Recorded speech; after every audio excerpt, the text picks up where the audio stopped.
Hey, welcome Statistics 1 students to our 6th week of maintenance. So this week we will be looking at probability as well as representation of data. You probably haven't, that's terrible.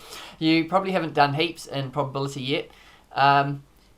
But I thought I'd start introducing some of the concepts like conditional probability today.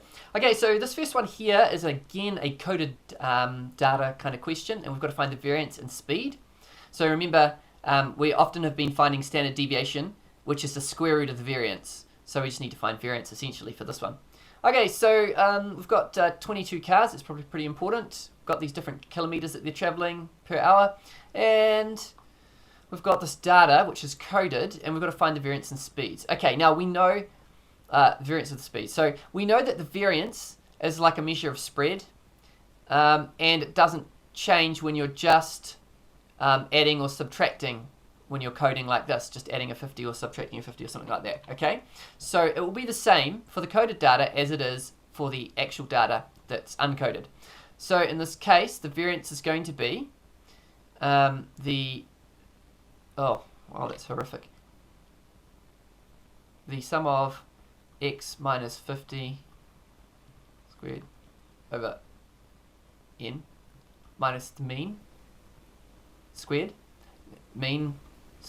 But in this case, to do that, we're just going to take all of the data, the coded data, and we're going to divide it by n, and then we'll square it. Okay, now, if we chuck those values in for the variance here, we should get, was it 671 over, there's 22 cars, minus, and then we do the sum of all of the data, divided by 22 to find the mean, and square that. Now, this gives us, what is it, 671 over 22, minus, and then you want to probably do this one in brackets because we're going to square it. Square that. Okay, I'm getting 16.81 is the variance. Now, it says hence, so something about that helps us find the value of the sum of x squared. Okay. Well, we know that the variance is going to be the same for the non-coded data, and the variance will be equal to the sum of all of the data, which is sum of x squared over 22, because there's still 22, take away the mean squared. Okay, and that should be equal to 16.81. Okay, so we've got the variance of 16.81, and we can actually work out this mean here. Now, what we're going to do is we're going to take the mean of the coded data.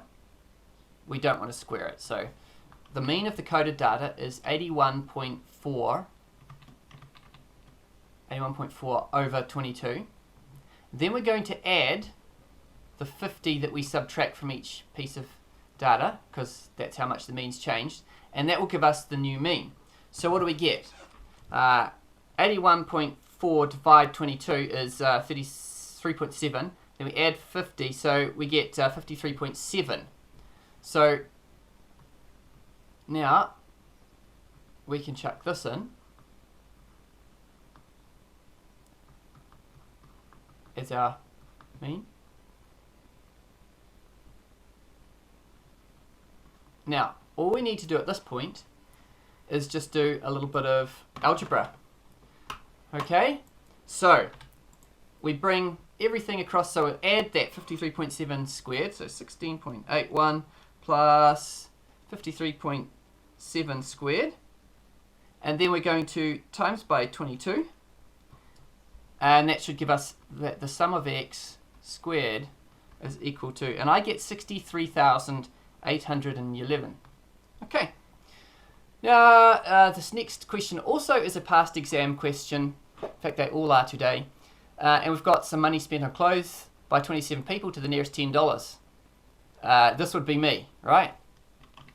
Okay.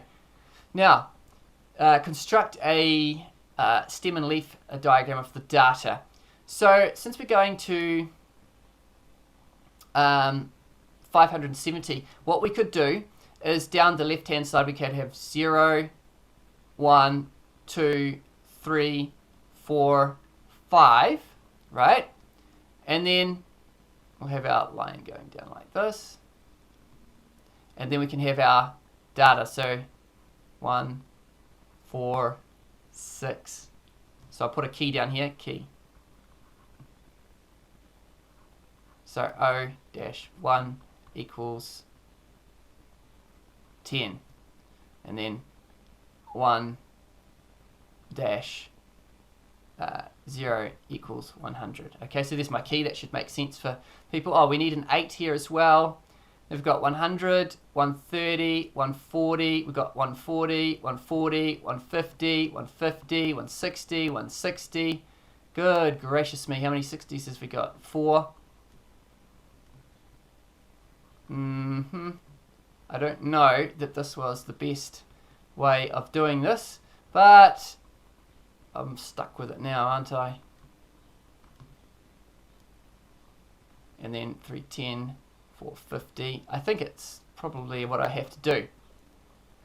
Let me just check. So we've got 4 items of data, 5, 6, 7, 8, 9, 10, 11, 12, 13, 14, 15, 16, 17, 18, 19, 20, 21, 22, 3, 4, 5, 26, 26.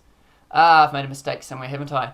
Let's just quickly check it. 6, 8, 130, and then 3 40s, and then 3 50s. There we go. We need another 5 in there, and that's the missing piece of data. Okay, now, that's probably fine. Okay, we need to find the median in the interquartile range. Now, if there are 27 people, midpoint of that is the 14th, because you'd have 13 under and 13 over. So we need to find the 14th piece of data. So I'm counting in 1, 2, 3, 4, 5, 6, 7, 8, 9, 10, 11, 12, 13. That's our 14th piece of data, so that's our median. So median amount of money spent is on clothes is 160. Okay, now we want to find the lower quartile. So we've got 13 underneath that.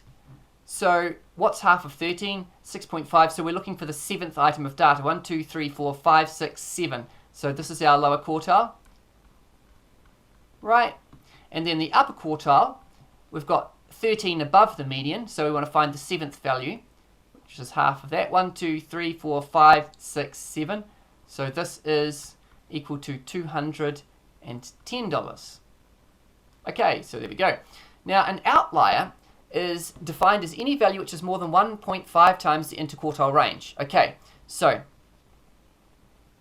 and above that. So we go IQR equals how different is it? Well, it's 70, right? So we go 210 210 take away 140, which gives us 70.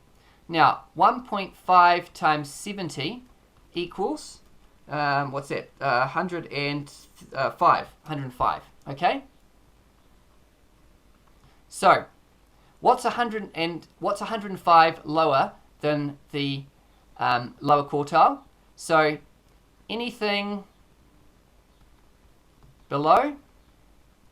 So we take off 105. What's that? 35. Or above. Now we add the 105 onto the upper quartile, which is 210. So that would be 250, 315. Above 315 are outliers. Okay, so let's look at that. Which ones are our outliers? Below 35. So that's an outlier. And anything over 315 is an outlier. So we've got 2 outliers at the top as well. These would be outliers. Okie dokie. Now moving on to the next question. This is a probability question. Key indicator is probability. And we've got 3 preset radio stations on her radio. Wow, this is very old, isn't it? When she switches her radio on, there's a probability of 0.3. It'll be set to station 1. 0.45 that'll be set to station 2. And 0.25 to station 3. So we're going to represent that with 3, like a tree diagram, right? Station 1, 2, 3, and we've got 0.45. We've got 0. Oh, bother. I think that was 0.3, the first one. This is 0.45. And this is 0.25.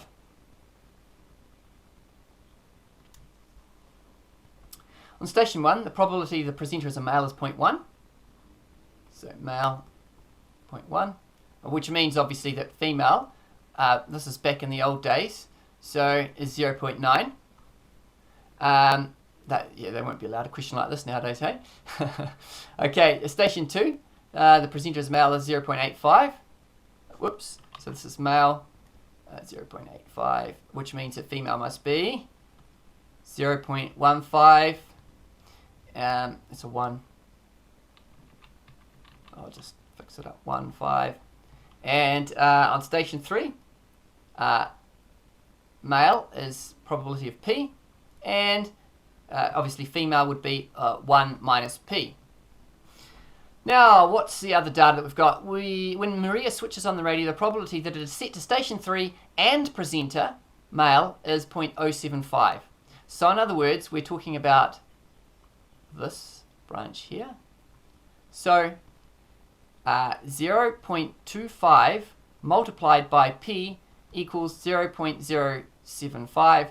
Therefore P, and we can get, P will be equal to 0.075 divided by 0.25.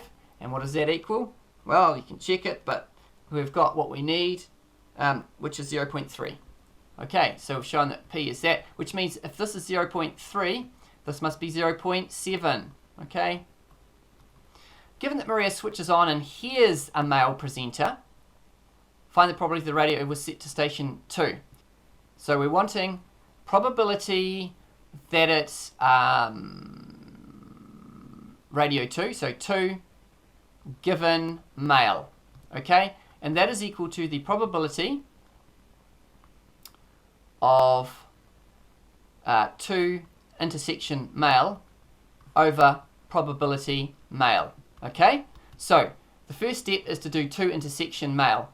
In other words, where is it radio station 2 and male? So that's this, okay?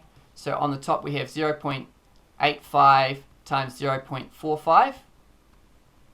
And then we divide that by the probability of male. So we're looking at all of the male branches. That one, and that one. Okay, so it'll be over 0.3 times 0.1 plus 0.45 times 0.85 plus 0.25 times 0.3. Now, that's very messy, sorry. What do we get when we do that? Well, I don't know because I haven't done it. Let's just do it now. 0.85 times 0.45 all over 0.3 times 0.1 plus 0.45 times what the heck is that? Is that an 8.5? I think it's an 8.5. My writing is atrocious on this thing. 0.25 times 0.3. Okay, and so I'm getting 51 over 65. So we could go 51 over 65 or 0.7852 significant figures.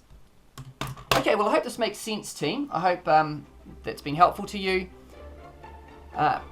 Let me know if you've got any questions in the comments or on ThinkWave. And good luck, guys. God bless.